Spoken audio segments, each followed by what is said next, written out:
blood doth rise in the roots of yon oak, where sap doth run in my veins. Boundless my soul like the open sky, where the stars forever have lain. Where the stars, where the stars, where the stars forever have lain. My hands hold the weavings of time without end, my sight as deep as the sea, beating my heart as the measures of old that of love's eternity. That of love, that of love, that of love's eternity.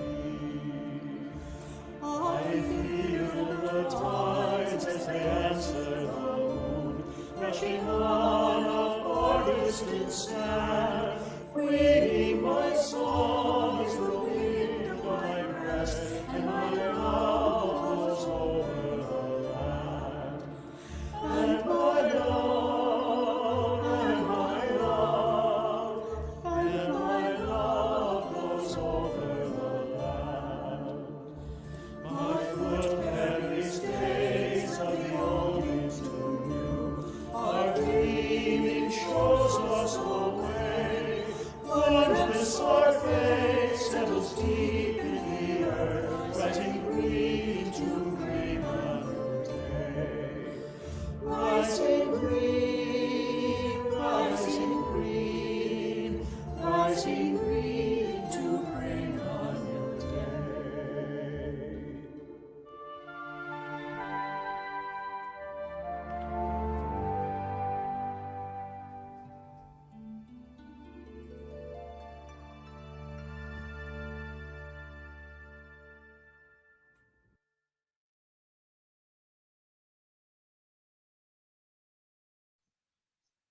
Good morning. I'm the Reverend Tony Lorenzen, the minister at the Mattatuck Unitarian Universalist Society and the Unitarian Universalist Church in Meriden. And all of us are delighted that you have decided to join us this morning for our Sunday service. This morning, being the first Sunday in June, we're going to begin our monthly look at the spiritual theme of play. So I have my friends here in the background playing. Being June, it's also Pride Month, so each of our services this month will have a little bit of a pride moment as we recognize and celebrate pride. This morning, I'll be reflecting on play as a spiritual practice and what that means and why it's important. We begin by lighting the symbol of our faith, the flaming chalice.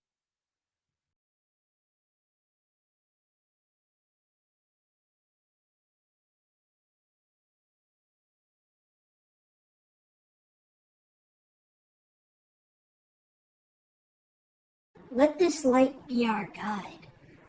Let it lure us into letting go of worries, of the stiffness that sets in after all the striving, of the myth that productivity is purpose. The garden of life we've been given is a playground. Let's play. The weeding can wait.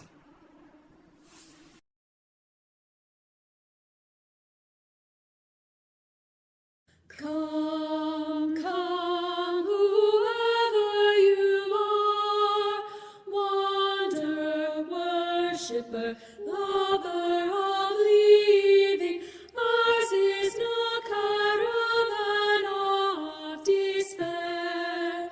Come yet again, come, come, come, whoever you are, condemned, worshipper, whoever you're leaving, ours is no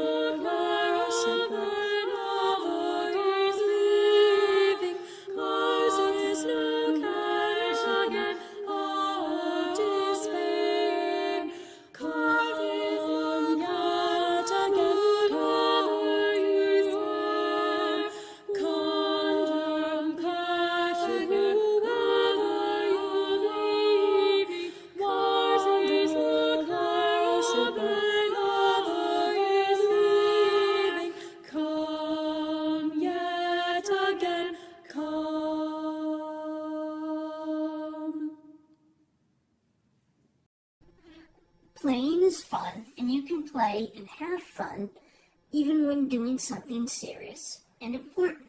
You might not think that playing and having fun is a way to fight against racism, but it can be. This is a story about people who clown around to drive racists out of their town. The best thing about the story is that it's a true story. This video presentation of David Lamont reading his book White Flower, illustrated by Jen Hales, is used in accordance with the Creator's Fair Use Statement, which reads, quote, "Feel free to link to this video, embed it in blogs, or show it in any public gathering or virtual space that stands for love, against racism, and against violence. We reserve the right to deny its usage if we do not agree with the goals of it is being used in service of." End quote. Please follow Dave Lamont and his social media on Twitter at David Lamont and Facebook at facebook.com/David Lamont. You can learn more about this book and order the book from www.whiteflowerbook.com, and that's flour as in baking flour.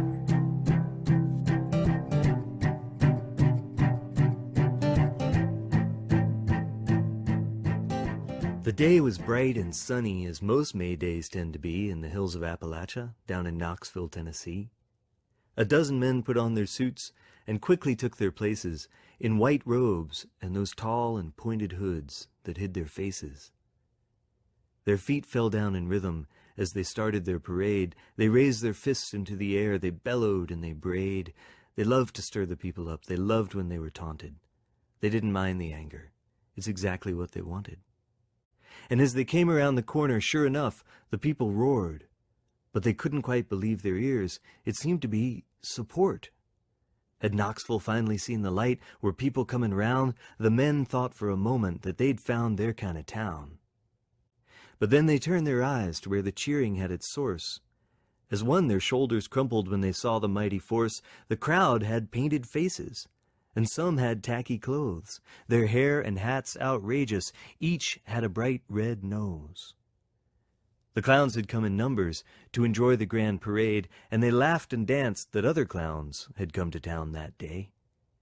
And then the marchers shouted, and the clowns all strained to hear, each one tuned in intently with a hand cupped to an ear. "White power," screamed the marchers, and they raised their fisted hands. The clowns leaned in and listened like they couldn't understand, and then one held up his finger and helped all the others see the point of all this yelling, and they joined right in with glee. "White flour!" the clowns shouted, and they reached inside their clothes. They pulled out bags and tore them, and huge clouds of powder rose. They poured it on each other, and they threw it in the air. It got all over baggy clothes and multicolored hair. Now all but just a few of them were joining in the jokes. You could almost see the marchers turning red beneath white cloaks. They wanted to look scary. They wanted to look tough. One rushed right at the clowns in rage and was hauled away in cuffs. But the others chanted louder, marching on around the bend. The clowns all marched on too, of course, supporting their new friends. "White power," came the marchers' cry. They were not amused. The clowns grew still and thoughtful. Well, perhaps they'd been confused. They huddled and consulted, this bright and silly crowd. They listened quite intently. Then one said, "I've got it now." "White flowers!" screamed the happy clown, and all the rest joined in. The air was filled with flowers, and they laughed and danced again. Everyone loves flowers, and white's a pretty sort. I can't think of a better cause for people to support. Green flower stems went flying like small arrows from bad archers, and white petals covered everything, including the mad marchers. And then a very tall clown called the others to attention. He choked down all his chuckles and said, "Friends, I have to mention that what with all this mirth and fun, it's sort of hard to hear, but now I know the cause that these paraders hold so dear." "Tight showers," the clown blurted, as he hit his head in wonder. He held up a camp shower, and the others all got under. Or at least they tried to get beneath. They strained, but couldn't quite. There wasn't room for all of them. They pushed, but it was tight. "White power," came the mad refrain, quite carefully pronounced. The clowns consulted once again. Then a woman clown announced, "I've got it. I'm embarrassed that it took so long to see, but what these marchers march for is a cause quite dear to me." "Wife power!" she exclaimed, and all the other clowns joined in. They shook their heads and laughed at how erroneous they'd been. The women clowns were hoisted up on shoulders of the others. Some pulled on wedding dresses, chanting, "Here's to wives and mothers!" The men in robes were sullen. They knew they'd been defeated. They yelled a few more times, and then they finally retreated. And when they'd gone, a kind policeman turned to all the clowns and offered them an escort through the center of the town. The day was bright and sunny, as most May days tend to be, in the hills of Appalachia, down in Knoxville, Tennessee. People joined the new parade. The crowd stretched out for miles. The clowns passed out more flowers and made everybody smile. And what would be the lesson of that shiny southern day? Can we understand the message that the clowns sought to convey? Seems that when you're fighting hatred, hatred's not the thing to use. So here's to those who march on in their big red floppy shoes.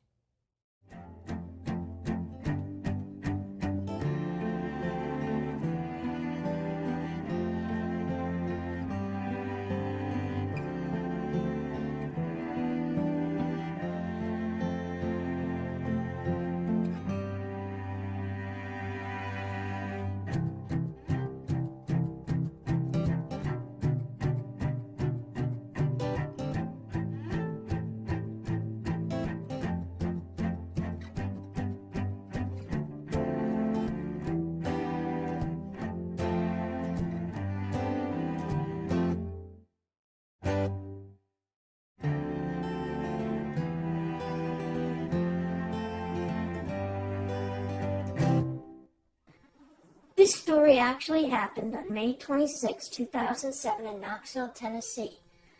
The Ku Klux Klan came to town and they were defeated by the Ku Klux Klowns.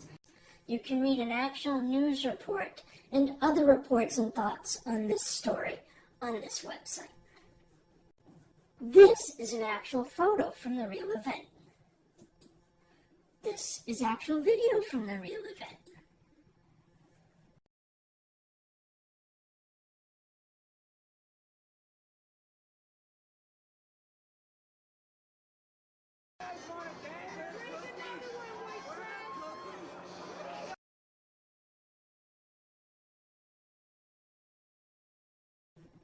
Remember, play is powerful. Playfulness defeats hate because hate doesn't know how to have fun. Being as this is our first Sunday in the month of June, and the month of June is Pride Month, we at the Mattituck UU Society and the UU Church in Meriden, where both congregations are LGBTQIA welcoming congregations, want to make sure we include a Pride moment in our services this month. So this morning's Pride moment is a song called the Rainbow Song, and we hope you enjoy it. It's playful.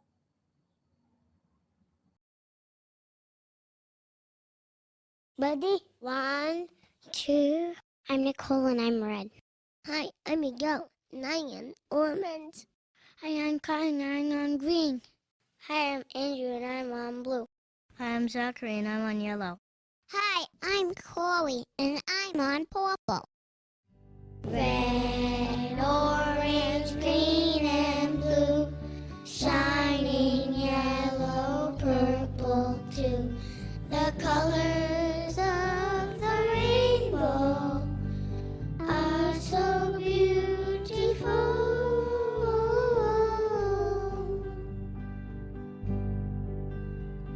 The sky was so blue, the rainbow was colorful and bright.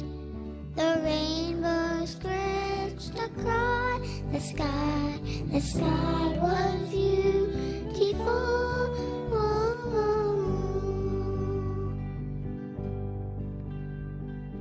Red, orange, green, and blue, shining yellow, purple too. The colors of the rainbow are so beautiful.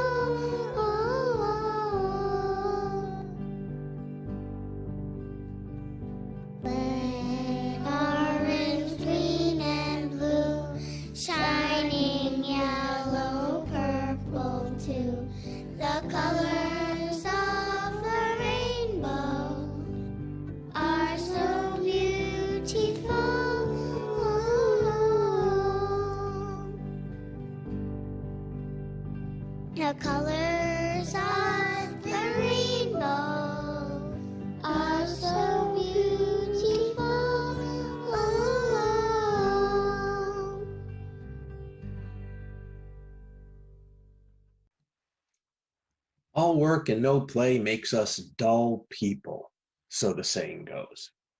But we here in New England are steeped in the Puritan work ethic. And that ethic tends to have us believe differently about this. You know, the Puritan work ethic says all work and no play makes you a good person. All work and no play makes you a successful person. All work and no play makes you a holy, righteous person. This is not true. All work and no play not only makes us dull, it makes us physically and emotionally sick. So I think it's important to develop play not only as a healthy practice, but even a spiritual practice. A spiritual practice is something we do to engage our deepest self, to get in touch with our heart. If we believe in God, to get in touch with God. It's a prayer practice if it's a spiritual practice, if that's your way. And yet one not need believe in God to develop the human spirit and therefore develop human spiritual practices that work on your human spirit, your heart, your intellect, your emotions, yourself. Spiritual practices are the way we take care of our whole and complete self. And yet we do this in a certain way. Something is a spiritual practice when it is done with intention. You set down to do it in order to develop it as a spiritual practice, to get in touch with yourself, to connect to God, to be better in contact with yourself, others, and the world around you. It has to be done intentionally this way. It also has to be done with depth. You can't engage in something at a surface level and have it really do a good job on your soul, on your spirit. So you can't go about it lightly. A spiritual practice must also be done regularly. You can't do it just every now and then. There has to be a schedule. Some spiritual advisors would say you need a daily practice, a weekly practice, a monthly practice, and a yearly practice. And of course, you can have more than one of each of these. But that means that spiritual practice is a discipline. It is something you need to practice over and over again with intention, deeply, so that it builds up its effect on your spirit over time. You can take up a spiritual practice in the midst of crisis, and it can help. But spiritual practices do their best for us when we begin them and develop them over time. The longer they are with us, the more they will help us. When we practice something, we ingrain it into ourselves over and over. That's why athletes practice so much. If you're playing tennis, you hit the ball over and over again. It ingrains not only into your mind, but into your muscles. You know, when you practice an instrument, like I play the guitar, you practice your scales and your chords, and you learn your songs and your pieces, and it becomes in your body as much as in your heart and in your mind. When you are really developed in your practice and you become a master at something, that thing which you are mastering, that thing you've mastered, is something, you know, you could almost, as they say, do in your sleep. So when we talk of spiritual practices, what are these things? Well, people tend to think of prayer, if you're a person who prays. And if you're not, we can think of meditation or yoga or Tai Chi. These are all things that are often considered spiritual practices. But many things can be spiritual practices. Any art you make is a spiritual practice. Draw, paint, dance, sculpt, take photographs. Physical activities, martial arts can be a spiritual practice. So can walking or hiking. Right? Walking the dog can be a spiritual practice. but not if you rush home to do it and jam in a quick 20-minute walk while you're talking on the phone to somebody from work, thinking about what you're going to do later this evening and tonight. That's not a spiritual practice. That's not intentional. That's not done with depth, right? You may do it every day, but it's certainly not done with intention and depth. So it's not what you engage in so much that makes something a spiritual practice, as much as it is how you do it.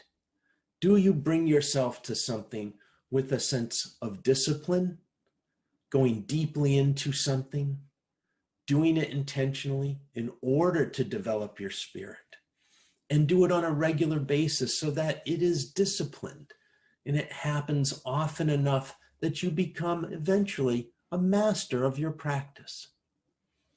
Unitarian Universalists do not like to be told what to do, to think, or believe. And so developing spiritual practices as a Unitarian Universalist requires a step that involves you holding yourself to a disciplined standard. Now, this may seem like a lot of scheduling where you're going to talk about play as a spiritual practice almost as making it too much like actually going to, soccer practice or something like that. But that's not what we're talking about. We do mean, however, to take the play seriously, to develop a sense of play as something you do on a regular basis. And you do it intentionally to develop your spirit. And you do it deeply. You really let yourself go and engage in the fun, the joy, the movement, the exuberance of play. As we come out of pandemic, you may be feeling anxious, nervous. You may be feeling a sense of grief, a sense of loss that you can't place. Not sure how to handle this change, which is a change you thought you wanted to see, right? Things getting better, quarantine relaxing, things going back a little bit more to a regular routine. And I think some of us are feeling a little puzzled that we may not be feeling great now that quarantine is easing up and that we're beginning to take steps towards finally getting past the worst of pandemic. And I know what's happened to me is after I was fully vaccinated, I think I began to emotionally and physically crash. I was and still feel a bit exhausted at times. Being a person with asthma and having survived cancer, I was in a high-risk category for COVID. And I had a lot of personal anxiety about it and was very nervous and afraid of the virus and getting sick when this all broke out. And I think I poured some of my anxiety and buried some of my stress into work and taking care of my family. I had family members that had a rougher time than I did, and my job is to help take care of all of you. And I really let myself into that, took care of myself as best I could. And I have to admit that, I didn't have the worst times during pandemic. People had much worse, COVID pandemic experiences than I, but it took its toll nonetheless. And I think after being vaccinated, when my brain finally felt safe to letting my body crash, I kind of started to.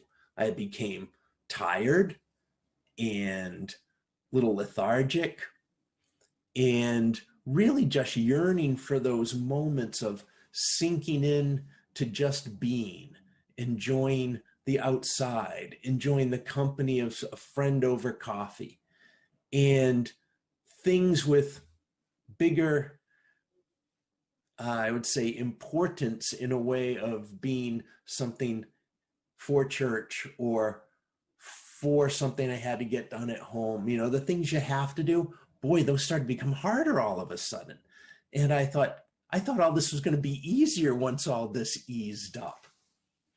The other day I was walking the dog down at the park, which I do just about every day. And the other day it was early in the morning. It was after sunrise, but no one was really at the park yet. And, the world had not woken up yet. You could hear the birds and hear the wind rustling the leaves in the trees. And, the the dog and I were having a grand time, and I was almost mesmerized by the great beauty of the blue sky and the green grass and the green in the trees and the running water in the river. And I started to get a little choked up over it.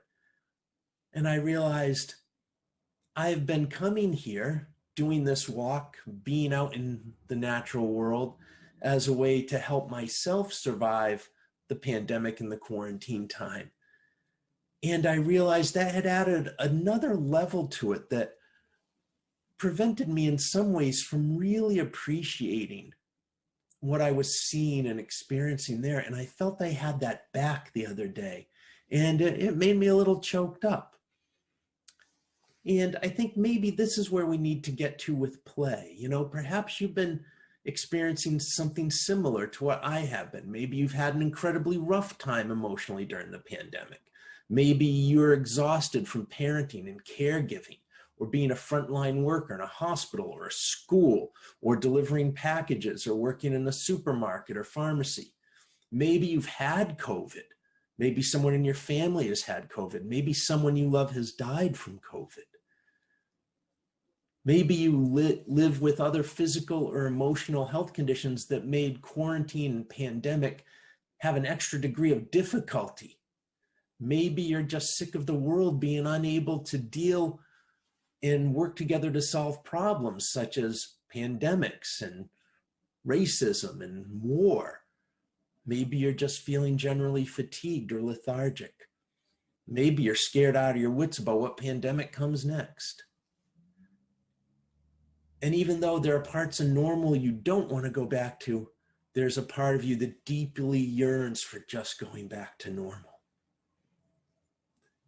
It may seem strange to suggest play if you're feeling any of this, but I think it helps. All spiritual practices help, but I think we need play now, especially, because play means letting ourselves go, having fun, living in the moment, trying our best to live into the joy, the happiness, the adventure of playing. It's something that can sustain us. You know, there's all types of play. There's physical play and exercise and sports. There's intellectual play with logic puzzles and thought experiments and games like chess or backgammon. There's creative play, such as cooperative gaming. Oh, try cooperative games if you haven't yet. Instead of there being a winner and losers, cooperative games put you in a situation where everyone succeeds or fails together as a group. A lot of fun. And there's also the arts. Maybe it's improv or theater or music or painting might be your thing. There's social play, such as games we talk over, such as checkers and cards, and sometimes even video games. And some play can be combinations of all of these or only one. Of all the ways to play, there's got to be one that's right for you, maybe even a new one you can try and take up as this time of transition moves on. Playing puts us into a place that we're told is frivolous, but play is anything but frivolous. Anytime we can enter into the space of our heart where we open up and enjoy what we're doing and enjoy it in the company of others, there's really nothing better than that. You know, throughout our lives, we work to get money to pay for things we need, housing and food and medical care. And yet, many of us do not work at something we'd also consider play. So we need to find that play somewhere. Maybe we've lost a sense of play during the pandemic. And as things start to wind down from quarantine, we have the opportunity to engage more play than we've had while everything was kind of locked down. There's no better time really than right now to take up a sense of play and make it a practice. At first, We may have to plan it into our schedules to relax and have fun and enjoy just playing around. Of all the things I recommend to the people I see in spiritual direction, play is one of two recommendations as a spiritual practice that they find really strange. And the other one is a companion to it, I think, in many ways, and that is the spiritual practice of rest, of Sabbath, of sleep.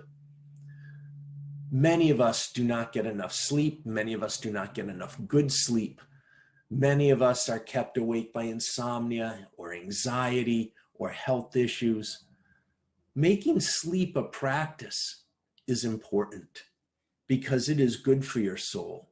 It is good for your body, your mind, and your spirit. And as we play hard, so should we rest hard, in a sense.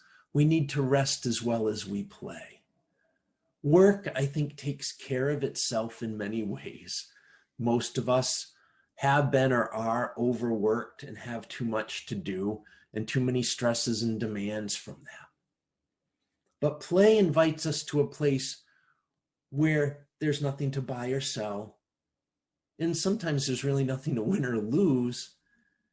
It's just about enjoyment, being in the moment, having fun, experiencing joy, and doing it in the company of friends and family. Which is why I've made this month's spiritual challenge actually going on a play date. And I'll talk to you a little bit more about that later. So take up play as a spiritual practice. You may find there's something you do to play that you already like well enough, and it already is a type of practice. Dive into it more deeply. Maybe you need to take up something new, try out something else. Now is a good time to take that up and give it a shot. Use the spiritual challenge as a way to kickstart your practice. Play is not only a spiritual practice, it's one of the best things we can do in life. It really is good for the soul. I wish that eventually all of you not only become practitioners of play, but masters of that practice.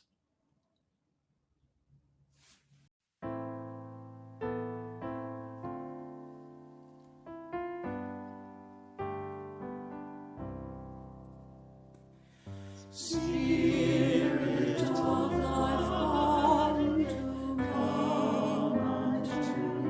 come to sing in my heart, all stirrings of compassion.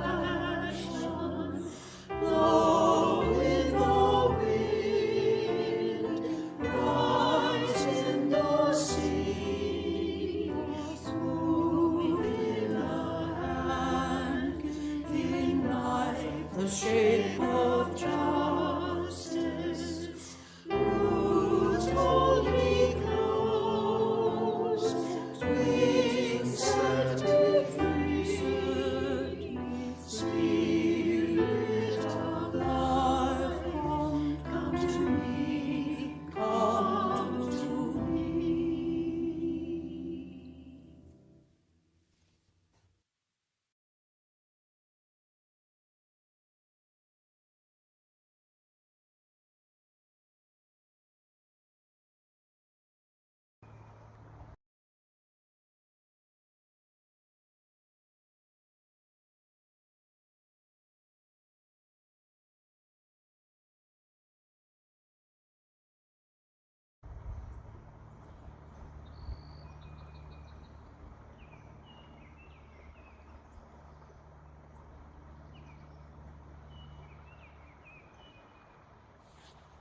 Being a community that supports one another through the joys and sorrows of life, we call to mind the following members of our congregational family so as to hold them a bit closer to our hearts. Jenny Reed Haggins, who's been diagnosed with cancer, Becky Skinner and her family, Paul Rhiannon and Richard Klein, Adele Taylor and her family, Steve Nahas and Galen Nahas, Nelda Roop and family, Pat Stark's friend Christine, who's going through chemo. Also, the people of Israel and Palestine, that their leaders may find ways to peaceful coexistence. We also remember all those whose lives have been lost to or altered by COVID-19. All those living with cancer and recovering from surgery. All those struggling with disease and illness, both visible and invisible. Spirit of infinite playfulness, let the joy and exuberance of Pride Month open our hearts to the power of play, fun, pleasure, and all the ways we are gloriously human. Let us not only believe but accept deep within us in the core of our being that it is acceptable to take time off, time out, to put down the worries of our life and the worries of the world, to let go of having to accomplish so we can connect to the earth, to our own self, our soul, our spirit, and to each other, without commerce or transaction and without expectation. To connect at that deep level of the soul that revels in being alive and understands how to enjoy. Help us walk with those living with emotional and physical pain whose circumstances prevent them from playing as they would like. Put peace in the hearts of all people so that we study war no more. Violence, war, and hatred. Name play a crime for those who can play together, find it difficult to hurt and kill each other. Remind us when we despair and struggle that sometimes we need to schedule play, to make it a practice and a discipline, so that in time it becomes natural and flows from us as it once did when we were children. At play and at rest, we dwell in that place of the Spirit where the power of love holds us all.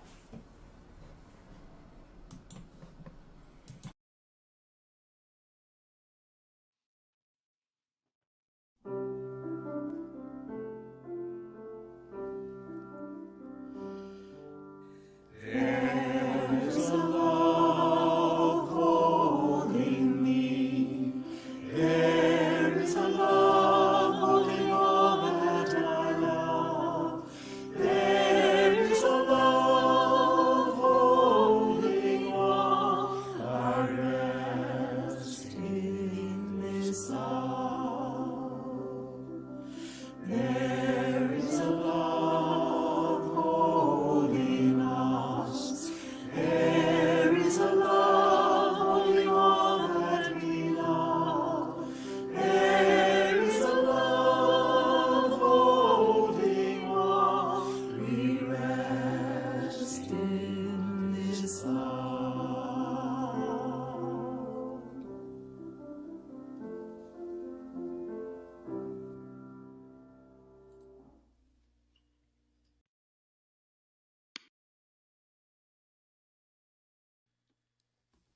Our service may be drawing to a close, but there's always coffee hour.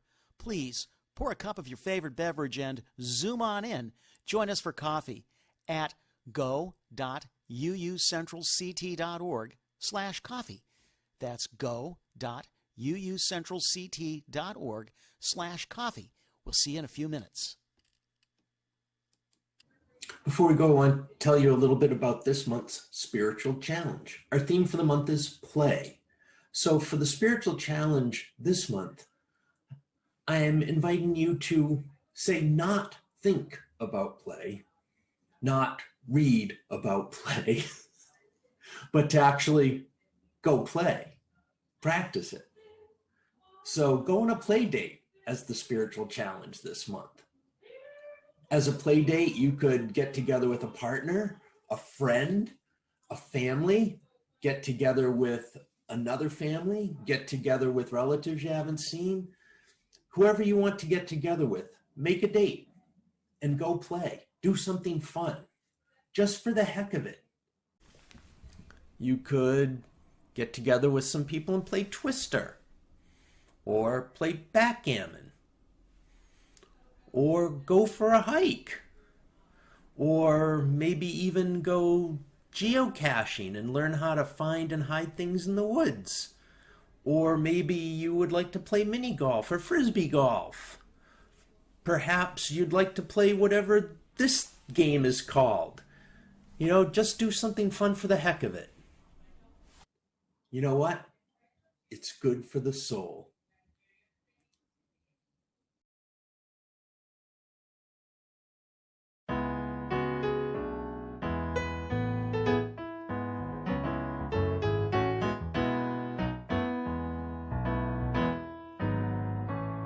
The promise of the Spirit, faith, hope, and love abide.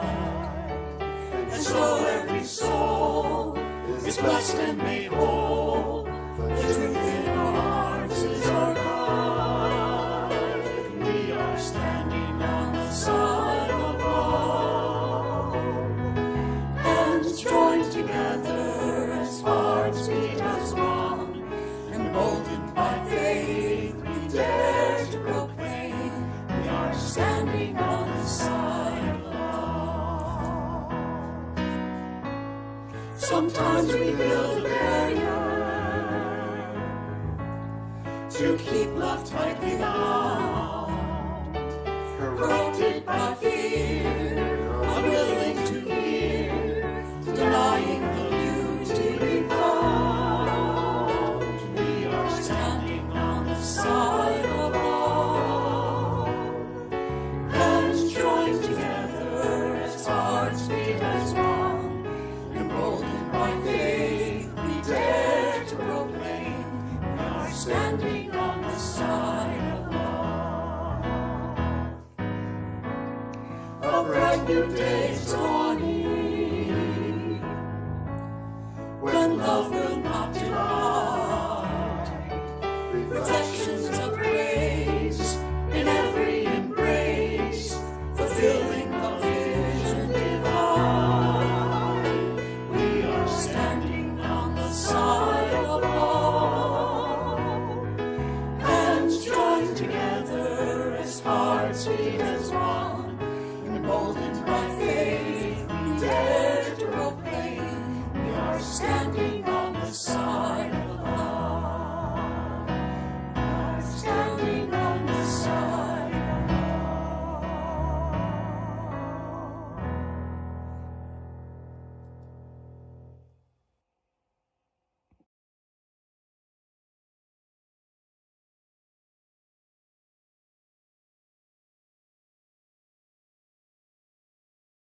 Having come to the end of our service, we extinguish our chalice. We put out the chalice flame, and we carry its light in our heart. May it remind us to keep a spirit of playfulness within us always. We're glad you were able to join us this morning, and we hope that you leave us with a renewed spirit of playfulness. Go in peace, Holy Ones. We'll see you next week.